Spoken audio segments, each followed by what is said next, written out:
そうか。鬼にならないなら殺す。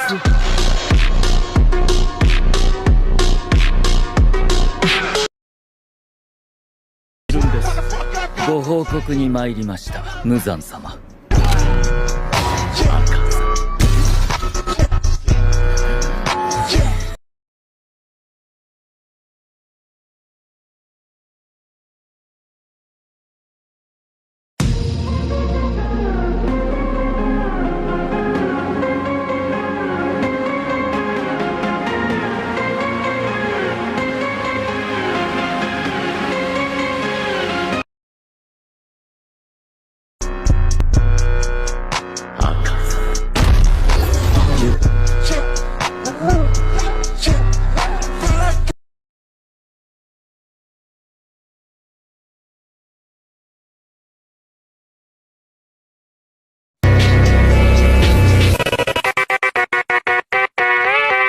どうしたどうした、かわいそうに。俺は優しいから放っておけないぜ。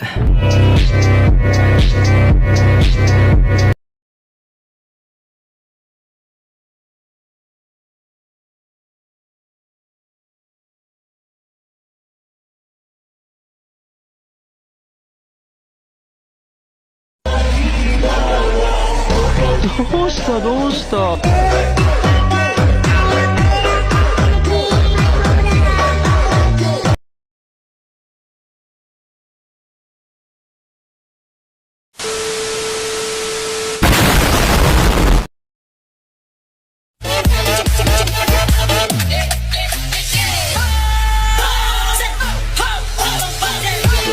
どうしたどうした、かわいそうに。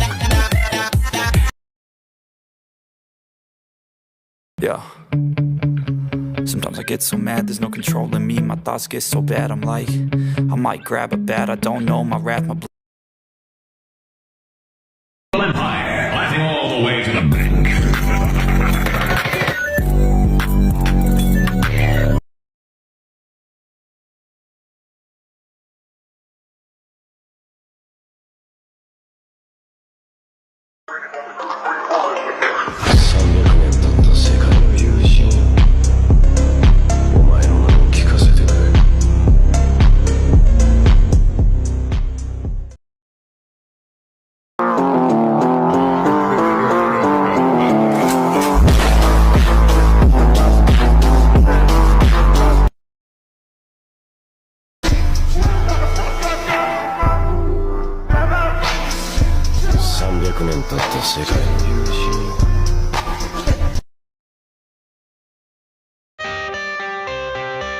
I got the cash in the bag, stadium packed. Born a rock star in this life, gonna live it up on the attack.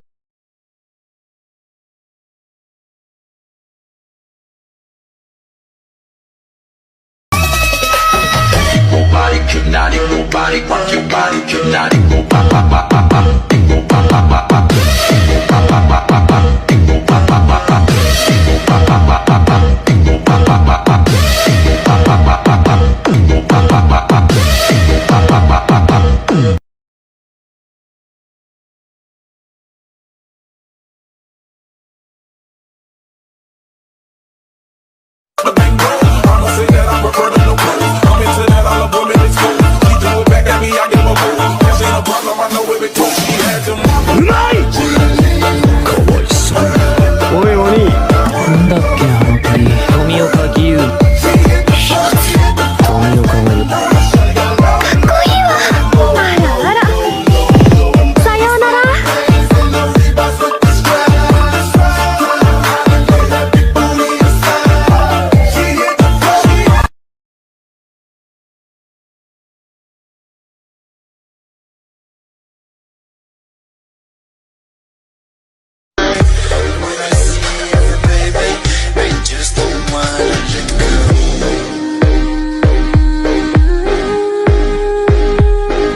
Dots Alfiano Remix.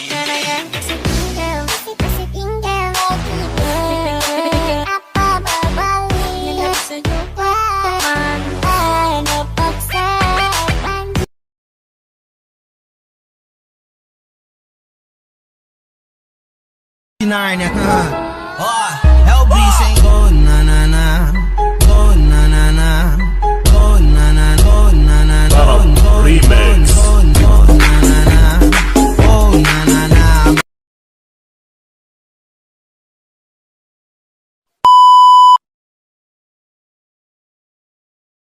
بسبوسة عاشق بسة ويدلعها بسبوسة.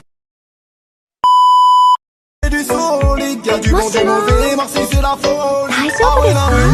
Va bene ma bella, je suis à Marseille dans ma favela. Va bene ma bella, je la fais danser la macarena. Elle est pleine de manie, elle fait la vie difficile, je suis loin de fragile. Je suis calé dans le club, mon pote, je me finis. Mais vas-y lâche une blonde, dans sa régal famille. Ah ouais, ah ouais.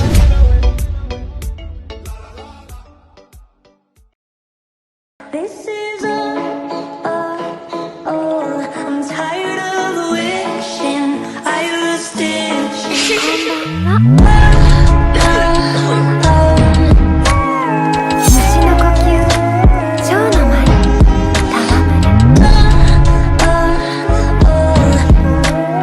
虫の呼吸蝶の舞戯れ人を殺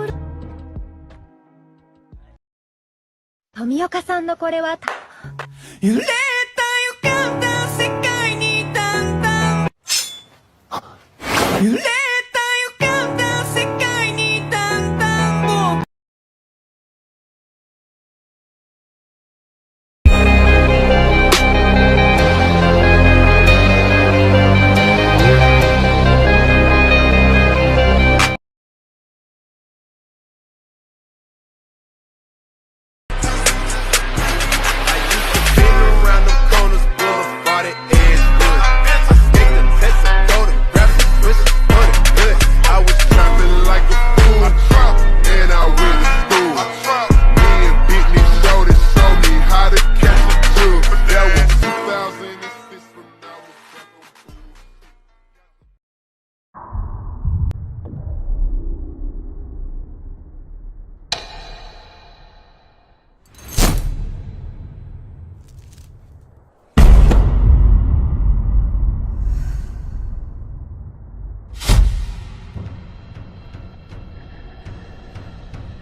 something I hadn't seen before, and usually that's not something I have a problem with, but in this case, I couldn't find myself connecting to the characters. While there's no denying that Nezuko is adorable and a pleasure to watch whenever she's on screen, her dangerous nature and lack of a conscious mind kind of relegated her to the background because she's a plot device. So with that, I was just left with Tanjiro. I understood that Tanjiro was a kind older brother that was just trying to do his best amongst his tragic circumstances, but that was it. There's been tons of bland anime protagonists whose only standout trait is that they're kind. So at first, I wasn't really sure what made Tanjiro any different. But once the other supporting characters were introduced, that's when I understood that I actually understood nothing at all. Nothing.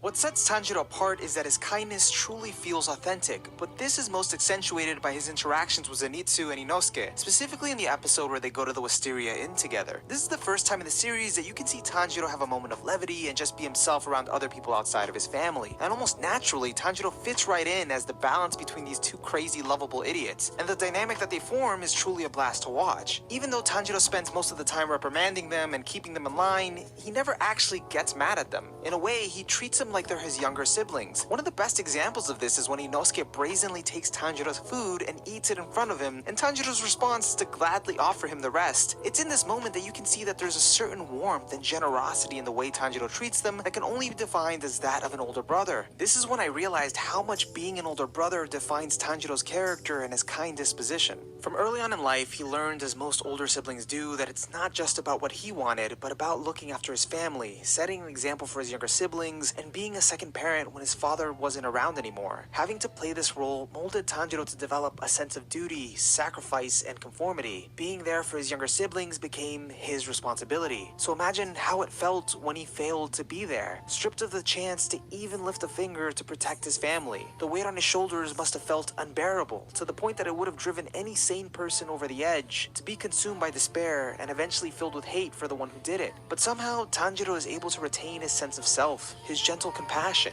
This is only possible because of his younger sister Nezuko, who despite having become a demon is the one link to his humanity and what keeps him going forward in the darkness. Nezuko's continued existence allows him to keep being the only thing his family ever entrusted him to be, which is a good older brother. This allows the story to be less about revenge and more about finding salvation, and not just for Nezuko's condition, but for all of the people that have been hurt by demons, including the demons themselves. Throughout the show, we get so many scenes focusing on the suffering the demons experienced in their past lives, not really to justify their actions, but just as a reminder that they were once human too. And from the beginning, I wondered why the author chose to portray the demons as being originally human as opposed to just being purely supernatural beings. And then that's when I realized that the demons are supposed to be a metaphor for the entire human race, representing the darkest parts of ourselves and how evil we can become. And having hunters that view the demons' lives as filth rather than a tragedy only serves to breed hatred and self-righteousness. That's why Tanjiro's compassionate demeanor towards them is so important and valuable. Without any hesitation, he extends a hand out to console a dying demon.